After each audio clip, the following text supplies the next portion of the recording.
What you're about to see is time-tested proof of this spirit in action. This is an email and text message that I sent the bishop today after having that run-in yesterday with Dave Anderson, chastising him right in front of the bishop and then walking away. Hi, Bishop. I made this video over 1 year ago identifying Dave Anderson and his inappropriate touching as the reason I stopped going to church, which is exactly what you witnessed happening again yesterday. So I thought I would forward this to you in order to make any decisions you might have to make much easier. At 2 minutes 45 seconds into the video that I have attached below, I named Dave Anderson and described the exact behavior you witnessed yesterday that I chastised him for and made clear to him that he was too handsy and the reason I stopped going to church, as evidenced by this video, which also reveals his behavior to be continuous pattern, aka pathological. Hope this helps in any house cleaning that may be necessary. Sincerely, Jeff Snyder. I talk about that house cleaning that I'm going to help them do over a year ago. The title of this video is Directions to Exit Babylon. It will be linked in the description. And I don't care how much Patriot Supply food storage you have or how good of a survivalist you are, you're not going to make it alone. And you can commando it out in the woods for a little while, but that isn't a life worth living. You need people. We are social creatures. I'm going to clarify my position on the Mormons and what the Spirit has made known to me in my most recent trip to Missouri, along with my first trip to Missouri. I am not a Mormon. I have not been baptized. For those who have been watching this from the very beginning, you know I went to church a few times, and I'll explain why I stopped, because a guy named Dave Anderson rubbed me the wrong way. Literally rubbed me the wrong way. Rubs my lower back anytime he gets within arm's reach. He reaches out and puts his hand on my back, you know, like brotherly love, and then starts rubbing it up and down. They probably have some cleaning house to do of their own. There's a lot of evidence to show that a lot of Mormon missionaries that return from their mission have a high rate of homosexuality. There's porno sites dedicated to Mormon missionaries. Homosexuality. That spirit has infected and infiltrated almost every sector of our society. Like I've said, no group has 100% graduation rate. Many groups will have 0% graduation rate. I don't need the Mormons.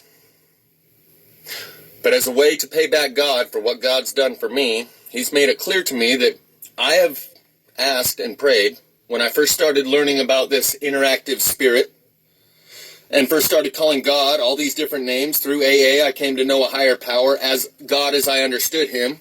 So whatever name I gave Him for a long time.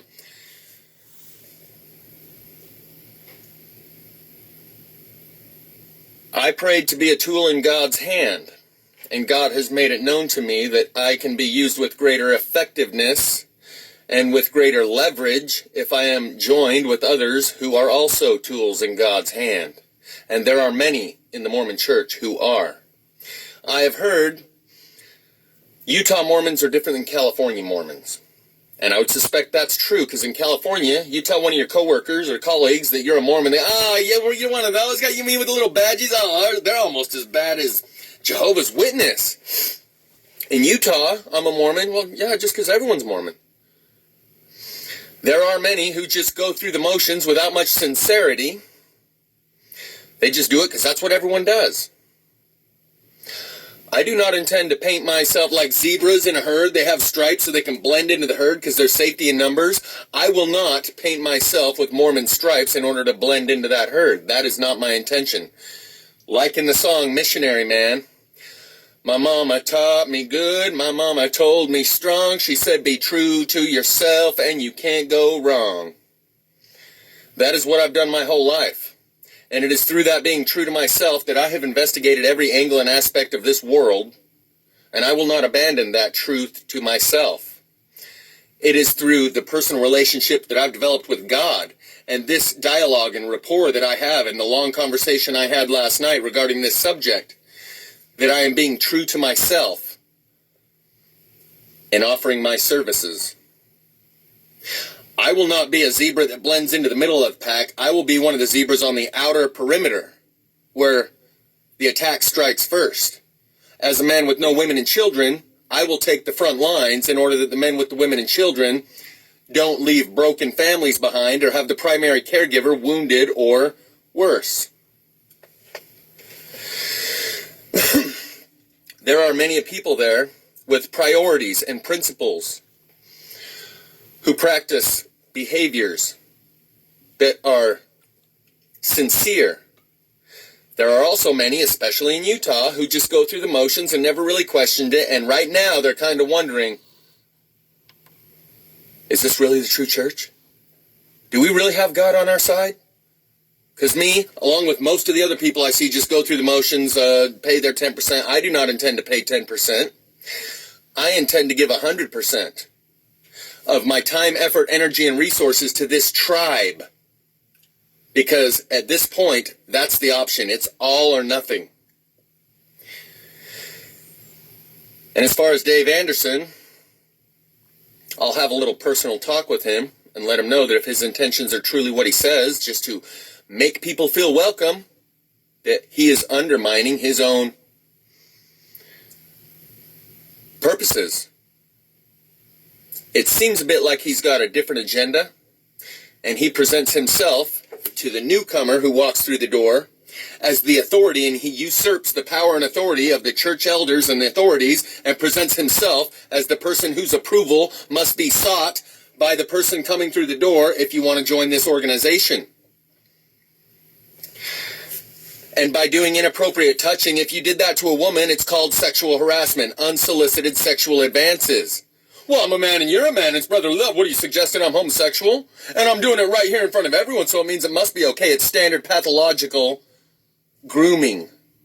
Inappropriate touching, a little further, and push the border a little further and a little further, and do it in front of everyone, so it must be okay. I must not be doing anything devious, or I wouldn't be doing it right here in front of everyone. I'll let him know.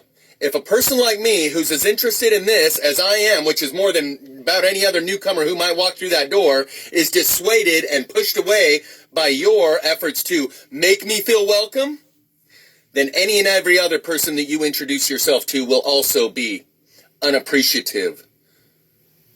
Keep your hands off. Don't introduce yourself until someone's been coming through those doors for 6 months, because there's going to be a lot of new people coming through those doors.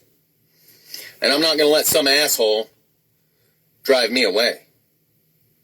This is more important than that. And if they need me to help do some of the house cleaning, I will. And if he chooses to disregard this notification that he's been given, just between me, him, and God, the consequences are going to be his to bear. Having said that,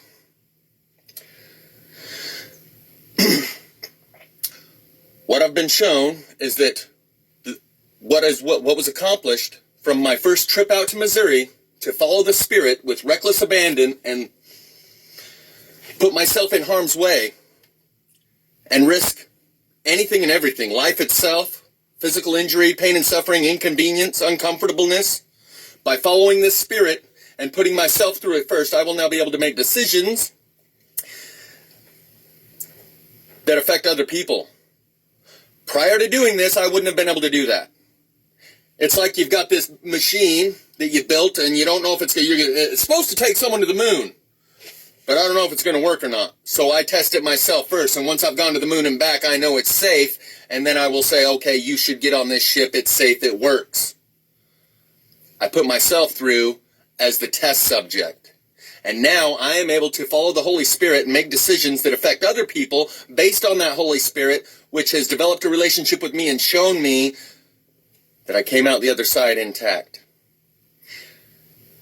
And that is why I suggest I am going to offer my services. The missionaries called me the other day, and I declined to meet with them.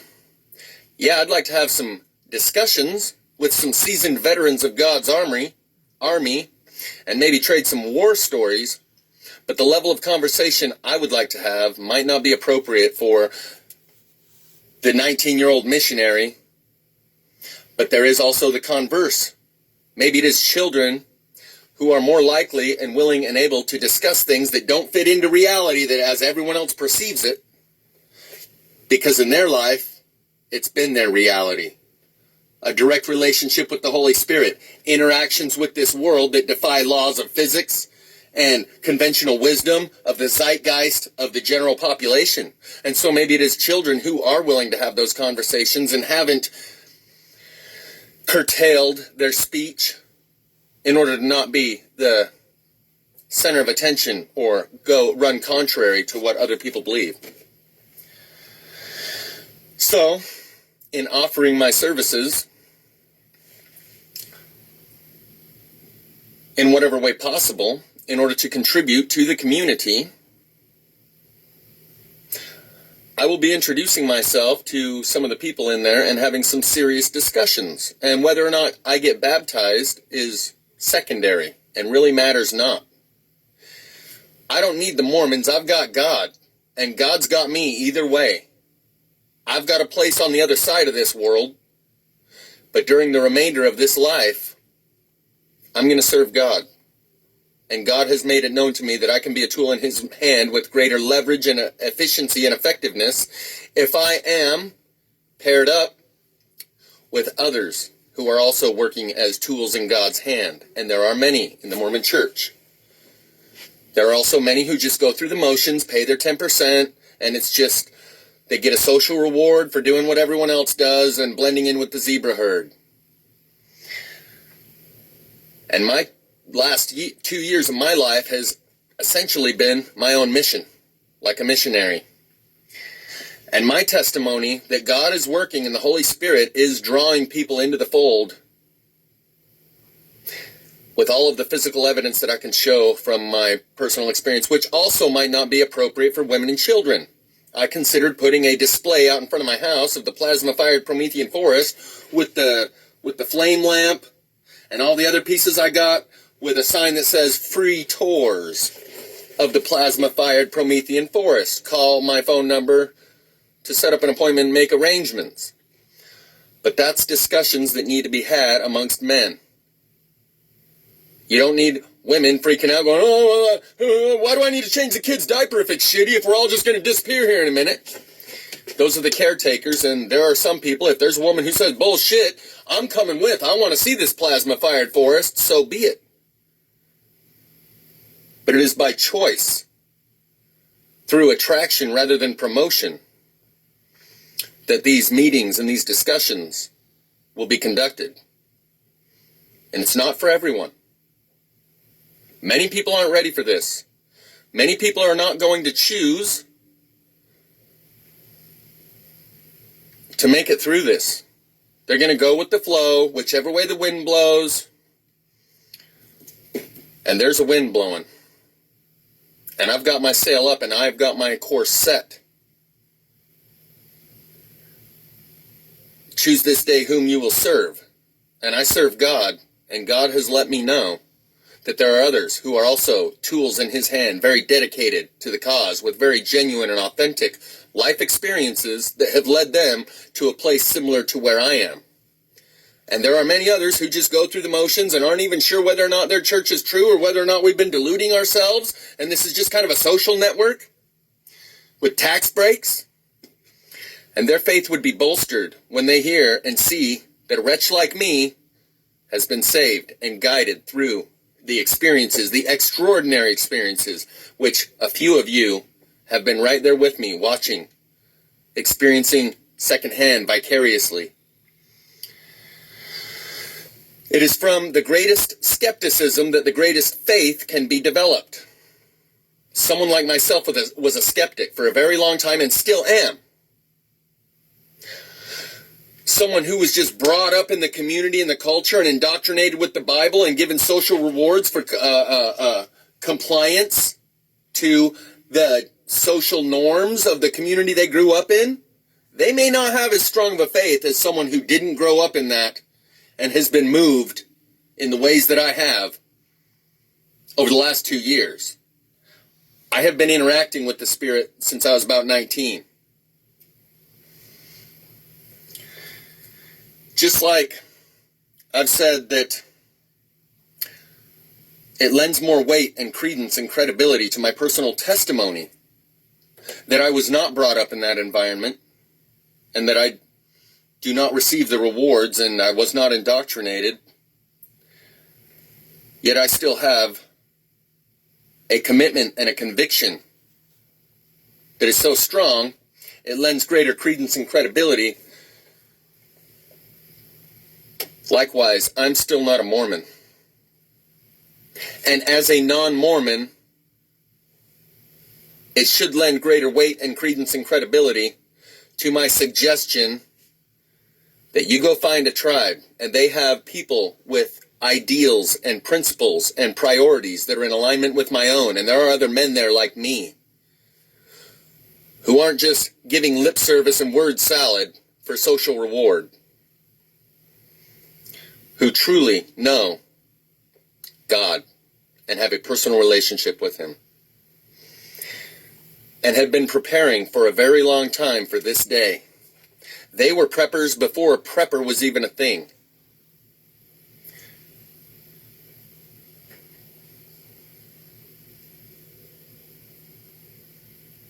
And they understand that we are all God's children. And there are hypocrites, and there are people who aren't sincere and just go through the motions. And there are even people who have their own agenda and use it as a hunting ground for vulnerable prey who walk in the door knowing that this guy's looking for salvation and he wants to know about God, so he'll do anything I want. Hi, my name's Dave. There will be some house cleaning to be done. And if I don't fit in with that group, so be it. But God has shown me that it would be, I can serve God better and be a tool in His hand with greater leverage if I am paired up and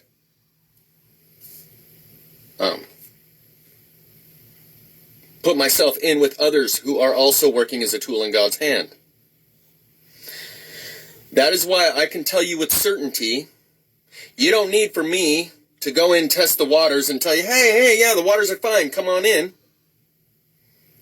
I wouldn't have told you that if I hadn't have already gone through the process that I have and have a knowing that I can offer others the resulting consequence and the summary, the end of my experience. That machine that I told you that I've already experimented with and I know you can get on because it's safe, that's the Mormon Church. They are still in touch with nature and they have a tribal system already set up. I left out one of the levels of tribes. There's ward, your local ward. Above that is the stake, like 5 or 10 wards that have a stake meeting and a stake council meeting every so often. And above that is the general conference and the council of the 77 apostles or whatever. I don't even know the names. They do have a hierarchy. And they do have a militant group that you might have heard referred to as the Mormon militia. Men that are ready, willing, and prepared not to die for God, but to live and to go through this transition between worlds. As Greg Braden spoke of, we are those who will be walking between worlds. With one foot in each world right now, there are many within the Mormon community, like Phil Collins said, I've been waiting for this moment all my life, and I can feel it coming in the air tonight. As a skeptic and a cynic who's heard plenty of things about the Mormon Church, just as diabolical and sinister as anything you've ever heard about the Catholic pedophiles, I too didn't want to get involved with something, the fear of the unknown, along with all the rumors. Like, why do you guys keep your temple rituals secret? And they say, oh no, it's not secret, it's just too sacred. I now have come to understand why there is a need for secrecy. Because the general population whether or not they believe in spirit, are inhabited by a spirit that causes them to attack the truth, like a mental immune system that each individual has that attacks any foreign substance with antibodies of pejoratives and ad hominem like tinfoil hatter, right down to physical. I'm going to attack you because I don't agree with you, and you're scaring me because you know something I don't. For instance, you look at the symbolism in the video Missionary Man, and it's all over. You can see it now because we've been going through this great awakening for a while, but back in the 80s when that music video was made, people didn't know about the black and white checkered floor. A lot of the other symbolism is just blatant, okay, with the apple and the snake and Missionary Man and born from original sin, etc. But there's another link in the video from in the description of the last video that I will include here that's called Blood of Eden by Peter Gabriel, and I just saw it today. And you can see, they're talking about the union of the man and the woman. And you can see through the symbolism that they put in there, fish coming out of the sky. Ooh, it's a reference to the waters above. Fish raining down out of the sky. And you can see these two are on a flat disc with a dome over the top like they're in a snow globe, a reference to the firmament and the flat earth. We are coming to know these things now. Let's not pretend like any of us knew this for very long, but based on the unraveling of the standard conventional wisdom about the spinning ball in the middle of space, that we're all starting to clue in that was all bullshit. You can see the references through the symbolism in the music and the movies going back a long ways. And people assume that if you're keeping a secret, it must be something bad. Why don't you just tell me what's going on in that temple? Or why don't you just tell me what this symbolism means? Therefore, you must be evil because you're keeping something from me. And there are truths that cannot be learned. They must be realized through experience.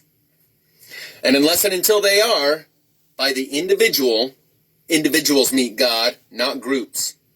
I've explained why before, so I won't go over that again. There are truths that must be realized through personal, first-hand experience. That cannot be explained. You can't go out and tell everyone what the 33rd degree of Masonry means. They wouldn't understand it. You have to learn it line upon line, precept upon precept.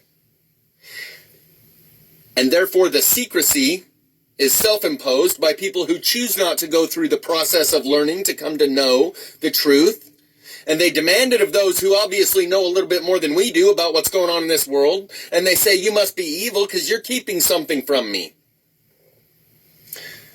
There is a reason that truths must be kept from the masses who have been programmed and have a spirit inside them to attack the truth. Anything from outside the hassle-free zone of indoctrination that they have collectively been programmed with. Politically correct. It's the zeitgeist. The conventional wisdom of the group. This is where we need to become the authors of our own authority. And find your tribe. And I suggest that your local Mormon church is a good place to start. Ask how you can contribute. And whether or not you want to get baptized is completely up to you. But I highly doubt at this point in history they know there's going to be some new recruits. I said when I first found my microchip that I was going to go in there and make knowers out of believers by showing them something that up until this point is only theoretical and a potential future existence of a microchip population. I have since found 5 in 4 different people. Myself, my sister, Dusty down the road, my friend, and Amber, who has one behind both ears. That means this isn't an uncommon thing. You can see in the music video Missionary Man, they're referencing transhumanism. Through the machinery that's all around her head, how they're pouring her skin onto her body that forms in the very first of the video.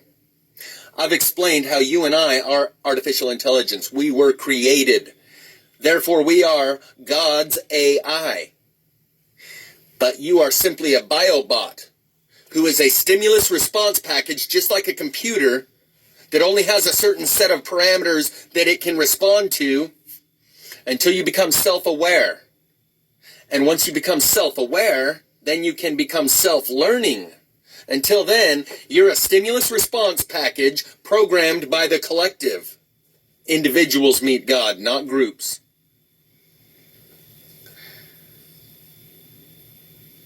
The fear that has been injected into all of these ideas is by design to keep you from looking into it. The fear is the gate. That is why narrow is the path.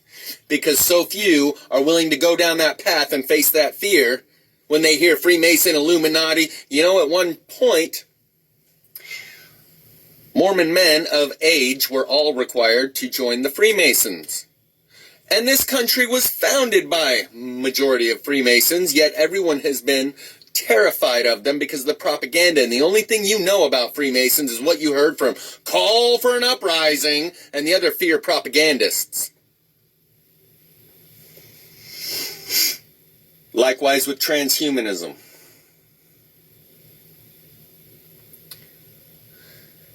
It is understandable, now that we know some of the Mormon theology, including as man is, God once was, and as man is, God once was, and as God is, man may become. That is the essence of transhumanism. The idea of a planet Kolob being the place from where God comes from. It is understandable why they were persecuted. And anyone with truth that runs contrary to what the masses of computers, stimulus response bots that don't think for themselves, they just respond, and anything from outside their programming they attack, like an immune system that attacks foreign substances with antibodies.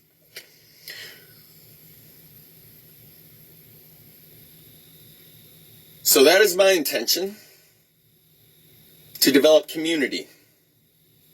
Right where I live, bloom where you're planted.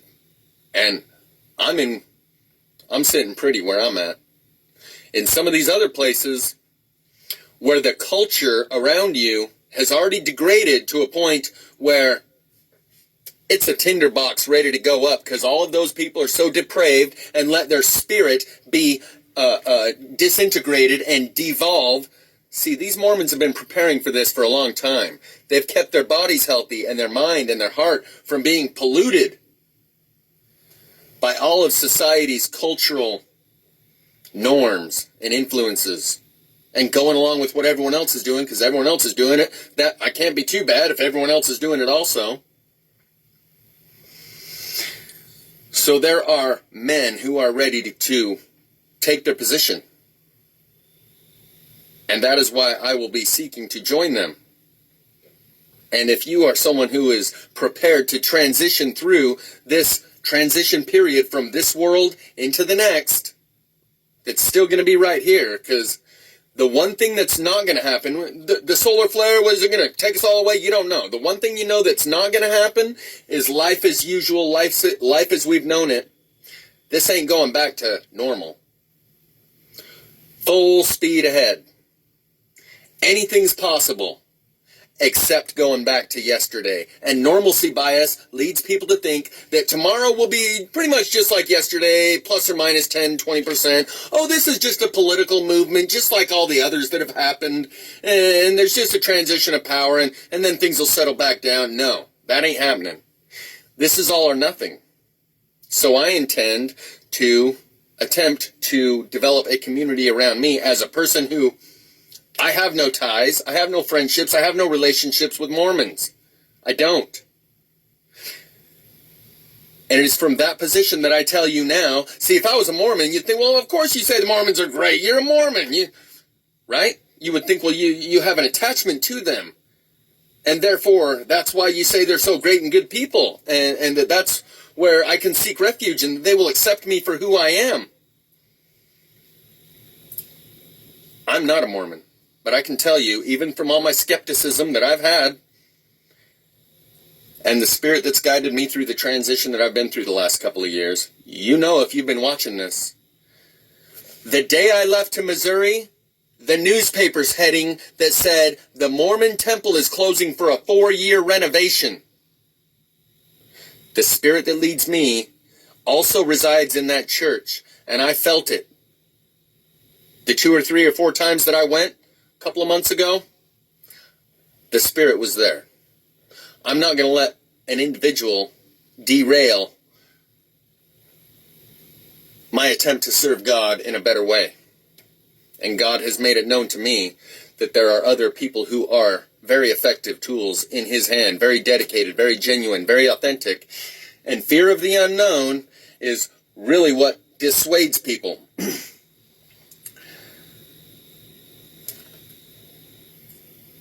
I'll leave that one out.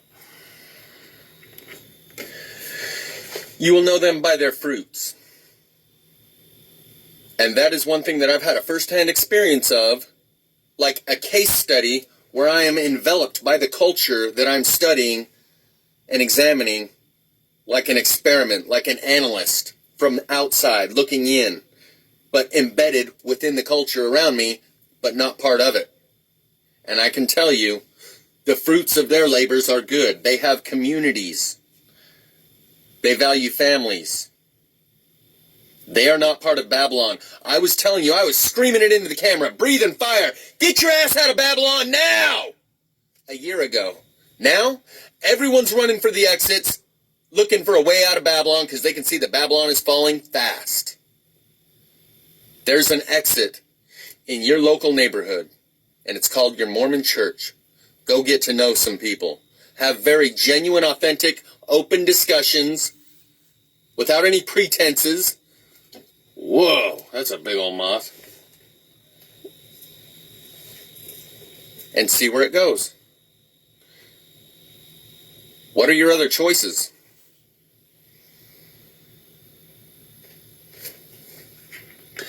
Because I know a lot of you are getting scared, wondering what's coming down the pipe, and a lot of you are like me. Without community, without ties. The Muse message that goes with this video is Warriors by Imagine Dragons. Link is in the description. Give it a listen.